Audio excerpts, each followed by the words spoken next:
Well, hello ladies, gentlemen, boys and girls of all ages, Spank the Monkey back again with another video of singles Bojingles. Great, so I was saying in the last episode that I was able to get another bunch of singles, a couple of TMNT and a couple of other stuff, good stuff for my decks.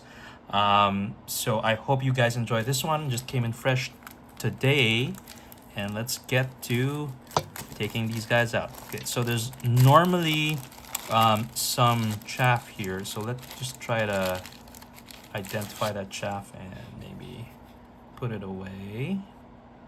Okay, so I think this might be chaff here and chaff here. Okay, so again, let's go through the chaff first. Let me put this away over here. Just to go very quickly on what we're getting. So we have Thriving Lands, Moor, Isle, and Grove, Mutagen tokens. Okay, I did not get myself copies of the set, so yeah, okay, so at least I have copies of these tokens. And then I got a set of these Jolted Awake foil commons from MH3. What do these do? Energy stuff. I'm not into energy, so okay, nothing interesting there. All right, so let's get to the first of these cards. First one would be Virulent Emissary. Let me just take out the whatchamacallit, the penny sleeve there. So Virulent Emissary is a one to cast Death Touch creature, like the Soul Sisters. When creature you control enters, you gain 1 life. I have this in one of my decks.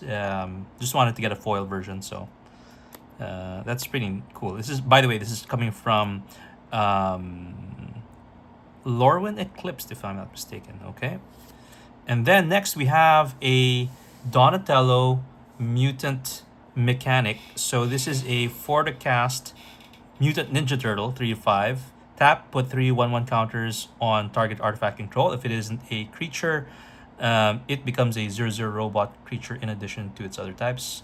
Activate only as sorcery. When an artifact control is put in the graveyard from the battlefield, if it had counters on it, put those counters on up to one target artifact or creature you control. So it's kind of like the Ozolith, right? Like you're able to move those counters around, especially if you're, losing or sacrificing these artifact creatures. Pretty good. Donatello Mutant Mechanic, 4 to cast, 3/5. Okay, that's a regular pack mythic. Under that, we have a Krang Mastermind, so another blue card. So this time, this guy is an 8 to cast Utram Warrior with 1/4 and affinity for artifacts. So when Krang enters, if you have fewer than 4 cards in hand, draw cards equal to the difference. And then Krang gets +1/+0 for each other artifact you control. So this guy could get pretty nasty very quickly. Again, affinity for artifacts, pretty good. Okay, and then we have another mythic. This time it is the Cloning of Shredder. So it's a 6 to cast saga. First chapter is exile target creature card from your graveyard. Create a token that's a copy of it, except it isn't legendary and is a mutant in addition to its other types. And then second and third would be create a token that's a copy of a card exiled with this saga, except it isn't a legendary. It isn't legendary and is a mutant in addition to its other types. So quite cool. And yeah, so this is a pretty good card, I would say. Mythic. And next we have an uncommon. It's Wingnut Bat on the Belfry. So it's a 2 to cast Bat Mutant with Alliance. So whenever another creature you control enters, Wingnut gains your choice of flying, Menace, or haste until end of turn. And whenever it attacks, each other attacking creature gets +1/+0 until end of turn. So I have a Grand Warlord Rada deck that it rewards you by generating mana based on the number of creatures that are attacking. So this is going to help give those attacking creatures a little bit of punch. And this is only 2 to cast. So pretty good. I like this. It will definitely go in my deck. So I got 2 copies of it, because I think I can also use this in some other decks too. Okay, next one would be Slash Reptile Rampager. So this is a Mutant Berserker Turtle, 5 to cast, 7/5, really big guy. So when another creature you control enters, Slash deals 2 damage to each opponent, and whenever Slash attacks, create a 2/2 red mutant creature token. So this is kind of like Perforos on a stick, right? So it is 5 to cast, but it is a 7/5 creature on the board as soon as it gets there, and it creates a creature when it attacks. So I think this might be in some ways better than Perforos. Yeah, although it is 5 to cast, but it's still a big beefy guy, 7/5. I do like this in my deck.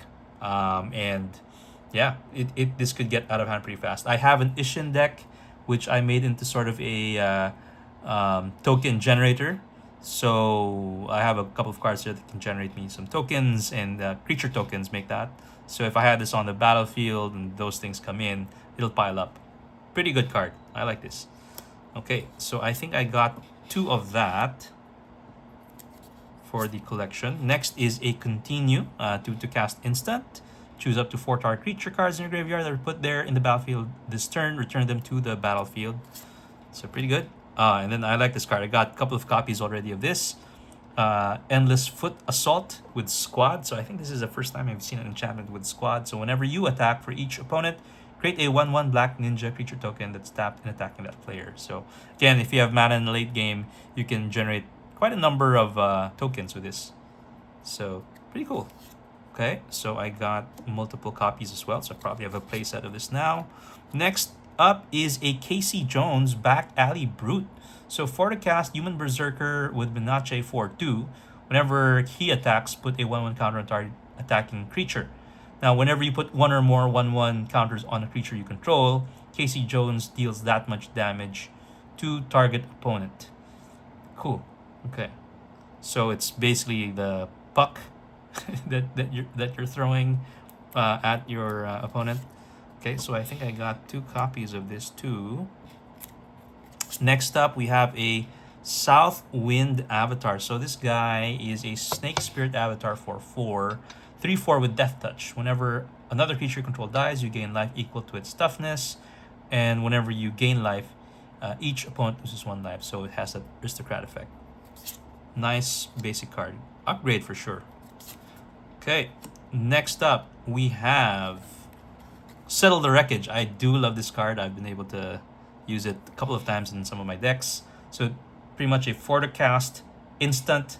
Exile all attacking creatures target opponent controls, or target player controls, make that, and then that player may search his or her library for that many basic land cards, put those cards on the battlefield tapped,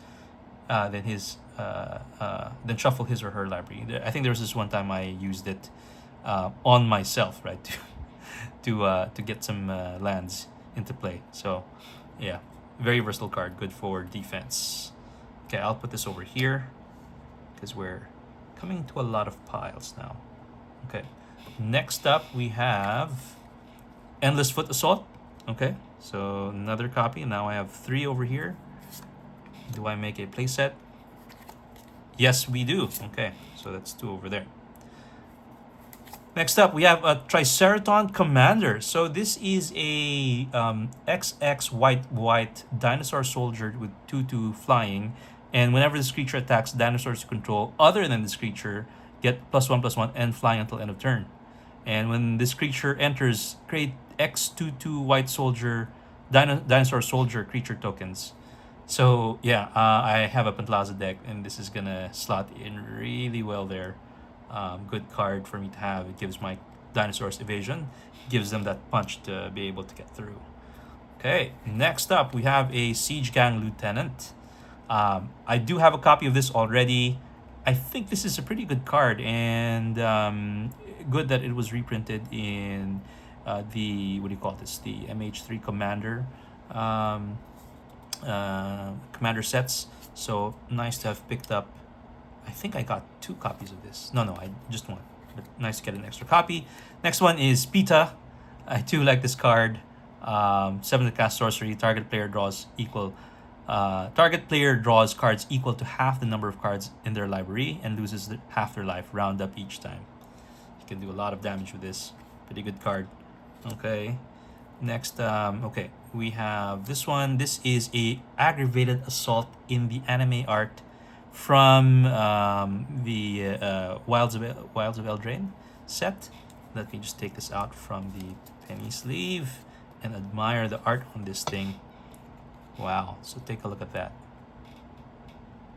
Nice anime art. I've been looking for this card for quite a while now, again, to add to my Rada deck. This is gonna slot in extremely nicely, and good combo piece as well. Okay, so I'll put that over here. Wait, hold on. Just fixing my piles. I'll put it over here because it's super nice. Okay, next card would be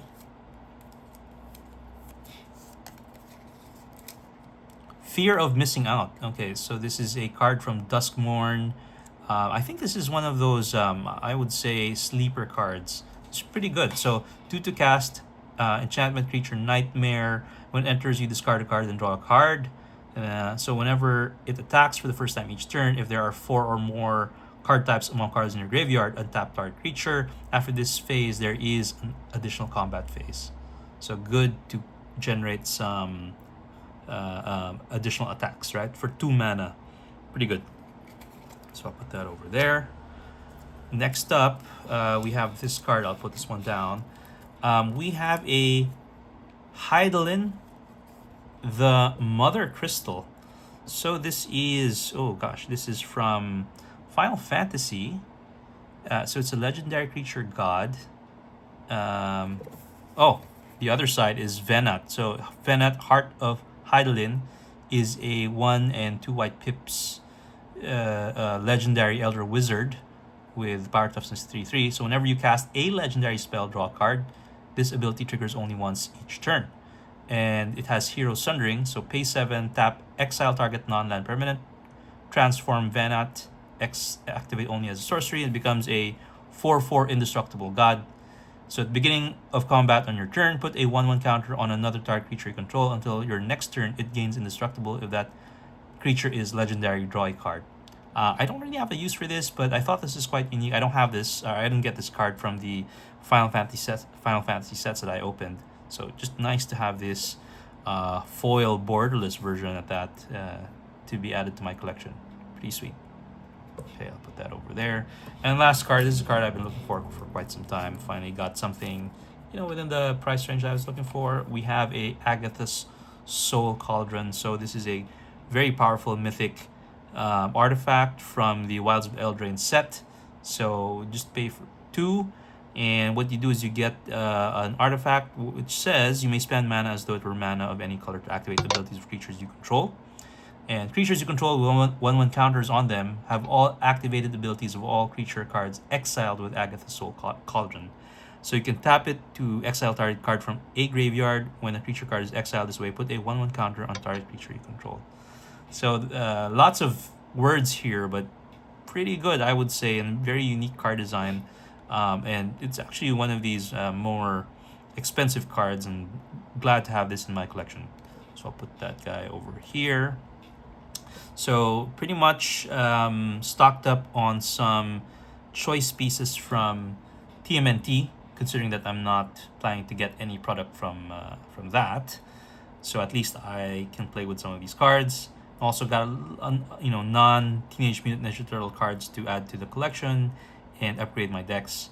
So looks like at least for this set, I am good. Next one coming out should be, I think it's already the 6/7 set. So I'm looking forward to that. Until then, probably I'll just get some singles if a couple of nice stuff comes out. Like I'm looking for Hellkite Charger to combo out with my Aggravated Assault. So that's gonna be a lot of fun if I do get it. All right, so until then, guys, thank you for joining me on this one. Take care. Bye-bye.